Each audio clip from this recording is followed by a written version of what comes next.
I was a second lieutenant in the Army National Guard. So I got my first platoon, and my first sergeant was Sergeant Smith.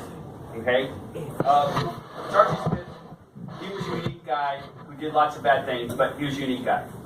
Generally did good things. What he did was he cheated on his wife and did some stuff that was smarmy, but that was the Army back then. Pretty normal. So anyway, but Sergeant Smith is not the focus of the story. He's my platoon sergeant. He's my first command. So I'm in command. I start off, and this is what I've always done in command, is I need to meet everybody, at least once. So there was two places to meet everybody, which was the coffee urn, where people drank coffee, and then the smoking area, where nearly 90% of my soldiers were, because they were all smokers. Because we were truck drivers. So we drove trucks for a living. So within the first 3 or 4 months, I meet almost all the soldiers, but one, Sergeant Leclerc. Never met. And finally, so 4 months in, because I pay the guys every time at the end of the month or the end of the weekend, I see the list and then I say, yes, they're all here, and I pay them. So every time I'm like going, hey, where's this guy? And my sergeant, my platoon sergeant was like, oh, he's on a mission. I'm like, okay. So 7 months later, oh, he's on a mission. A year later, oh, he's on a mission. I'm like, this is crazy. We went to AT, where you spend 2 weeks. We were in Pennsylvania. And I'm like going, so where is this guy? And he obviously has to be in this convoy. So I'm asking my platoon sergeant. He's like, oh, no, he's in the truck that just left. He's ahead of everything. I'm like, oh. And it was always, he's on a mission. He's on a truck. He's somewhere else. I'm like, who is this guy? Is this for real? Is this fraud? Are they paying a ghost soldier? Because you sometimes hear about that. The ghost soldiers, they get paid. And, yeah, one of the things that the Army did was, at that time, you could choose whether to have direct deposit or a check. And they all choose a check because most of them have lied to their wives and said they don't get paid for their weekend a month. It's all volunteer. So, and then they take their money and go to the casinos. So I'm like going, is this guy for real? So this goes on for a while. Then I start ordering my sergeant, hey, I need to see him.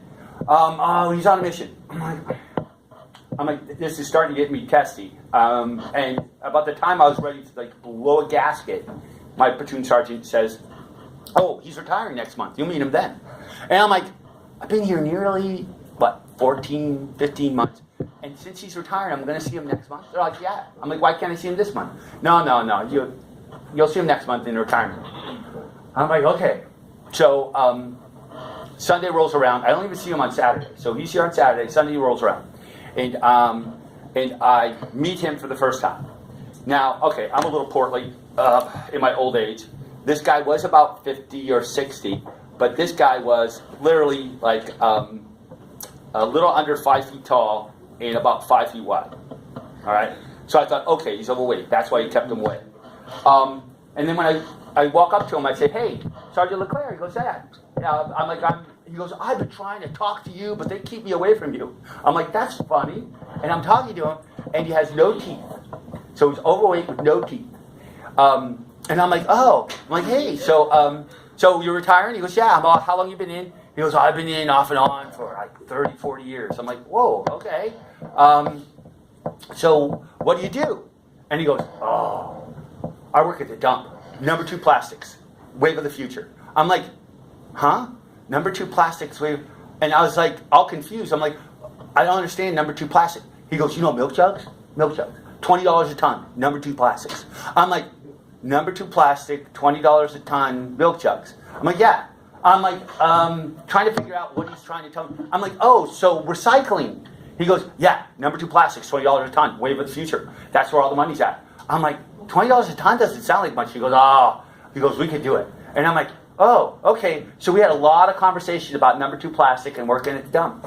And I was like, after about 5 minutes, I was like, I don't get it. So I go to my platoon sergeant, and my platoon sergeant's like, so you met Sergeant Leclerc? I'm like, yeah. Number 2 plastics, $20 a ton. He goes, yeah, he's not much of a talker.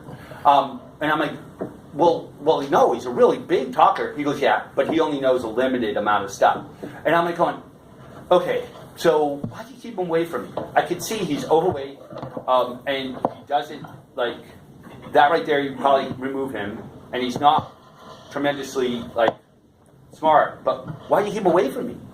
And he goes, well, he said, when you first came in, you read the rule book. I'm like, well, yeah, that's what the officers should read. He goes, you read the rule book because they have Army requirements and they have state National Guard requirements. So I read the state National Guard requirements. And he and my platoon sergeant watched me read them. And there was one paragraph that says, if the soldier cannot read and they are not willing to read, then you have to kick them out. And I'm like, yeah. He goes, yeah, he can't read. I'm like, how'd you get this far? I can't read. It's like, he works at the dump, number 2 plastics, $20 a ton. And I'm like, so the guy's almost 60 years old and can't read. He goes, yeah. I'm like, so is that why you kept him around? He goes, no. He goes, you met the guy. Yeah, number 2 plastics, $20 a ton. Not going to have much of a retirement. But why we kept him around is, you got to see him in the dress uniform. And I'm like, okay, so we're bouncing around here. What do you mean you got to see him in the dress uniform? He's like, he has a Bronze Star with a V. And I'm like, oh. Because at that time, there was a few Vietnam vets still in the Army. But Bronze Star with a V means you got it in combat. And so that means he fought in Vietnam. And I'm like, whoa, he did? He's like, yeah. He doesn't read, but he got caught in one of the big convoy ambushes in Vietnam. You know, the ones you read about. Because when I went to transportation school, there was a few that you're like, you know, nearly everybody was wiped out. I'm like, he was in that one? He's like, yeah. So he saved some buddies, saw a world of grief. To us, he's a hero. Yeah, he can't read, but he's our hero. So we're going to keep him in so he can get a retirement. And we were afraid you were going to kick him out. And I'm like, oh. And I actually thanked him. I'm like, going, thank you. So, because one, it was an important lesson. One, it was like sometimes you can make a judgment on somebody. The guy's short. He's overweight. He had no teeth. And then you go and say, that's the person. He's not a great soldier. Go after him. But it sometimes takes a while to say, okay, so what's behind the behavior? And what's behind him? And actually, I really like the fact that they had the loyalty to make sure he got that retirement, because they realized that his life was really tough and that he wouldn't have that retirement unless somebody took care of him. And with all his years of service in the Army, you're like, wow. Now, many of you go through life and you don't ever meet somebody who's legally unable to read, meaning they're illiterate, okay? In America, though, there's about 15% of the people walking around, sometimes older, who cannot read nor write. They got passed through school or got kicked out of school. It wasn't a priority. Even some of the people who graduate modern day times are they don't read, or they can barely read. And then if you don't practice reading, you lose it. So imagine that. So for us, number 2 plastic, $20 a ton. Never forget the guy. So, and never forget that was one thing I liked about Sergeant Smith, is that loyalty piece. So, although I didn't like a lot of other things. They used to drink and drive. I took over in 1993, and drinking and driving, they started like cramping down the laws and making the. But he goes, yeah, we used to drive our trucks around, beer cans used to fall out. I'm like, you drive Army trucks drunk? It goes, oh yeah, all the time. You know, they're easy to keep inside the lines. I'm like, what the heck? You know, I'm like, there's no drinking. And then when we went to our first annual training, they were telling me about past annual trainings where they drive the military van around and pick up prostitutes. And I'm like going, okay, so no drinking and no prostitutes. You know, I think that's good basic rules. They were like, you're a bomber, Lieutenant Albert. I'm like, all right. But when I left, they actually, when they go and do an inspection, the officers sign for everything. And you do an inspection. So we do our first inspection, and literally I was missing a trailer. So we have tractor trailers. We had 60 trailers and 40 tractors. And tractors are the semi-trucks. And then trailers are what you need. You always have more trailers than tractors, because a trailer's always sitting somewhere with a tank on it, and you have to take the tank off or something like that. So I'm missing a trailer, and I'm missing about $20,000 of other little stuff, like screwdrivers and things. If you're missing a few things, no big word. But I'm missing, literally, between the tractor and everything, like $80,000 of stuff. Now, that's a lot of stuff. And technically, I'm responsible for it. I would have paid at least one half month's salary or 2 salary. So it would have cost me about $1,000 if we couldn't find anything. So I was like, crap. And they're like, well, let's try this again tomorrow. I'm like, this stuff's not going to come out of thin air. I'm like, what the heck? You know, I'm going to be paying, you know, $3,000 before I leave. He goes, no. He goes, let's count again tomorrow. And I'm looking at him, I'm like, okay. And they always jerk around officers, especially young butter bars, they call them, but lieutenants. But I was like, okay, so I trusted the guy. And the next day, when we did the same inspection, everything was there. And I'm like going, now some of the paint was still wet, but everything was there. And they found my trailer. In fact, they're like, yeah, we found your trailer, and we can find more trailers if you want. I'm like, no, just you found my trailer.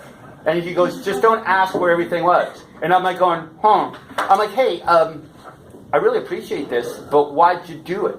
And he goes, you never got us lost. And I'm like, what? He goes, because they always mess with everybody. He goes, we even tried to make you get us lost, and you would not get us lost. I was a lieutenant, could read a map. He goes, all the other lieutenants we've ever had, and most lieutenants that are in your group, they always get lost. But you never got lost. And that was like the badge of fame, you know, that I never got them lost. Because he goes, we hate that. So they even tried sometimes. It's like, hey, LT, I think we need to take a left here. And I'm like, no, we don't take a left here. We need to go straight. And they're like, are you sure? I'm like, yeah. So they would even try to get me lost, and I would refuse. They're like, you can read a map. So that's why we found everything for you. I'm like, oh, okay. So that loyalty is there. But there's things to do it. You've got to have some merit. So he didn't just, Sergeant Leclerc, they didn't take care of him because he was a nice guy. Although I did ask him, I said, hey, Sergeant Leclerc, so he's on these missions, he can't read a map. How does he go on convoys? Because he can't drive. He'd miss all the freeway exits.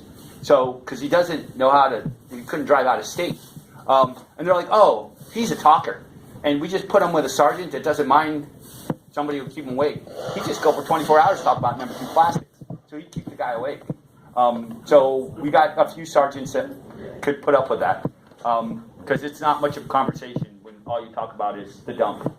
So, yeah.